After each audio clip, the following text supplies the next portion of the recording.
Tunbridge Oil Company. And when you talk about suing 3M and DuPont to clean up the PFAS epidemic now around our state, and when you talk about going after Nessel, you tend to make some very wealthy enemies, apparently. And then they give lots of money to the Republican Party, and they tend to use it against you. That is what I have learned. But you know what? I'm really hoping that that the public will see through that. And you know, the fact is, Bridge Magazine actually did a Truth Squad piece on this series of commercials, and they called them foul, was the term that they used, because they were so flagrantly untrue. There was no truth to anything in these ads. And so I called upon my Republican opponent, Tom Leonard, to ask the GOP to take these down. And you know what he said? No, not going to do it. Now, is that the kind of ethics and the kind of integrity that we want to see in the office of Attorney General? No. I don't think that's what we need anywhere in Lansing. And I think that's what we're all here for, fighting against, isn't it? The complete lack of integrity that we see in our state offices now, and how we want that to change, and we want to be part of that change. The funny thing is, about a year ago, I believe it was, last September, I came out to Muskegon upon the invitation of the Progressive Democratic Women's Caucus. And the funny thing was is that I wasn't supposed to be the main speaker. Jocelyn Benson canceled. So they called me up and asked, and I was like, spectacular, I'll be there. And it was such an amazing event, and it was so inspiring, and I see a lot of the women who were at that event here tonight. And still today, I will tell you, all these months later, that was the best event I've been to since I've been on the campaign. And I met so many incredible people, and to know that they got a busload of folks to come to the convention in April on the worst day, the worst storm of the year, to come all the way to Cobo Hall to participate in our democratic process, just speaks so highly of the women in that organization, and people in the 2nd Congressional District, and I hope we bring that kind of enthusiasm to the polls on November 6th, because if we do, I'm sorry, but the Democrats cannot lose. And the funny thing about that event is I remember the theme of my speech had to do with having more women on the ticket. And the fact that what we were hearing over and over again, we can't have too many women on the ticket, we can't have too many women on the ticket, and that's not going to be good, and voters are never going to go for that. And then a little thing happened in August called the primaries. I don't know if anybody here was paying attention. And it turns out you really cannot have too many women on the ticket.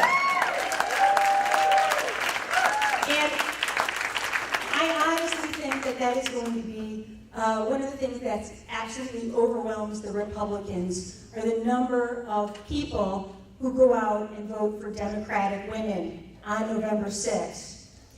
And vote for Democrats in general. But if you don't mind, I know you're giving this incredible award to Nancy Waters. I have my own Nancy Waters story.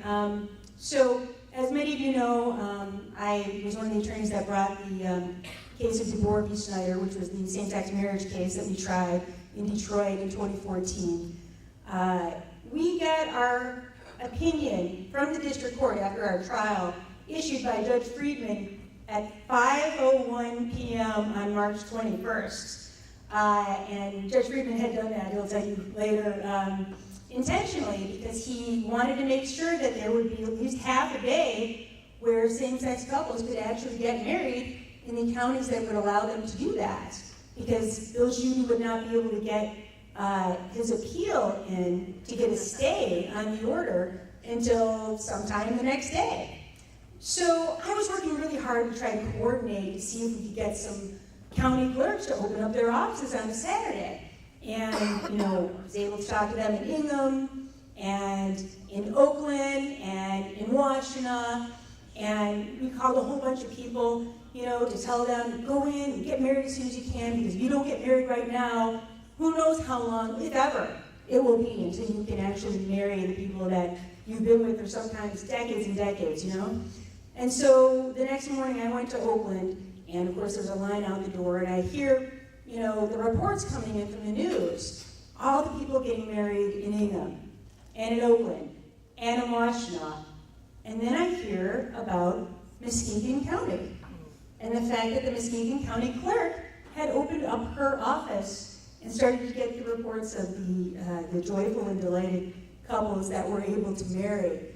And I was so surprised because nobody had thought to call Muskegon. We didn't think Muskegon would open their office to allow same-sex couples that opportunity. And afterwards, my nonprofit that was handling the case, we actually called up Nancy because we were having an event. And I said, I'd like to give you this award for your courageousness in opening your office and allowing these long-suffering couples to finally get a marriage license. And she was so polite and she was so nice, but she declined because she said to me, thank you, that's very nice of you to offer me that award, but I cannot accept it because I was just doing my job.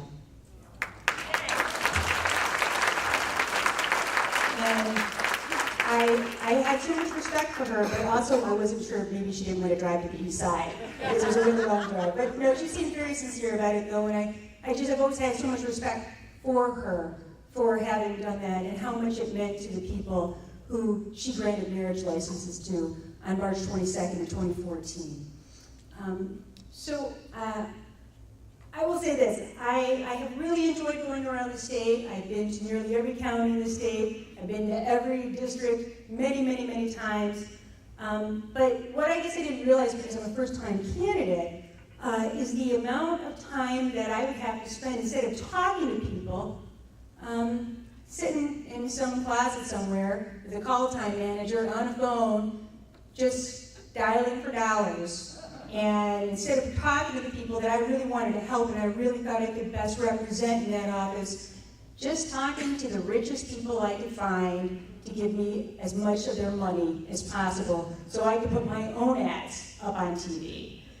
And it's a practice I find to be very despicable, and I'm hopeful that we get enough Democrats in office, maybe we'll be able to change that. But then I finally had the chance to get out of my closet, and more than one, I guess that's several times later. Okay, that was not intentional. And actually go to Flint and talk to some folks, and I was just there last week meeting with some of the residents, and I sat down and I had a chance to talk to this woman, this young woman who had 3 young kids, one of whom was actually born in 2014, shortly before the water crisis. And she went on and she talked to me for quite some time about what had happened to her family, what had happened to her children, and the health problems that they were having, what had happened to her home, and the significant loss of value, so much so that she could literally never move, how the infrastructure of her home had been irreparably damaged, and how she feared forever for the safety of her children, and how she felt very much as though there was no way that she could ever even think about having more children, if for no other reason that she felt her womb was damaged, that she was literally a damaged person for having ingested poisoned water over the course of so much time. And as I was talking to her, I just couldn't help it, when you're face to face with someone and they're telling you about that. And she's talking about how her state government poisoned her and her family, and then how they ignored her cries for help, and how she and her neighbors took their brown and disgusting and dirty water and took it to the office of Michigan Attorney General and had Bill Schuette turn away and lie over and over and over and tell them that that water was safe, even though everyone knew it wasn't. And as we're having this conversation, you know, I couldn't help it. I started to tear up, right? And I turned away for a minute because I didn't want the people I was talking to see me cry, because I thought that they would think I was weak, you know? And nobody wants a weak attorney general. But then I thought to myself, you know what? Maybe it's time that we had our elected officials care a little bit more about the people they represent and have a little more empathy for the residents of this state. And the worst thing, if the worst thing is that people think that I care enough that it causes me to cry when I hear their tragic stories of how their state has failed them, then maybe that is a step in the right direction.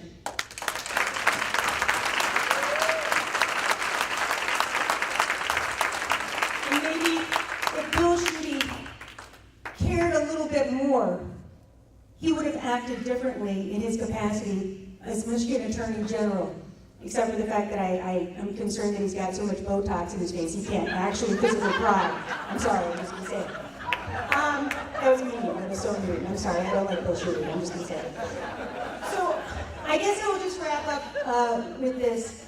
I think when you hear about that story, and when you think about the city of Flint, and what that has meant in terms of the catastrophic failure of a state government to care for its own people, that is why you are all here tonight, right? That is why you are here. That's why you're out there every day doing the things that you do, because you care.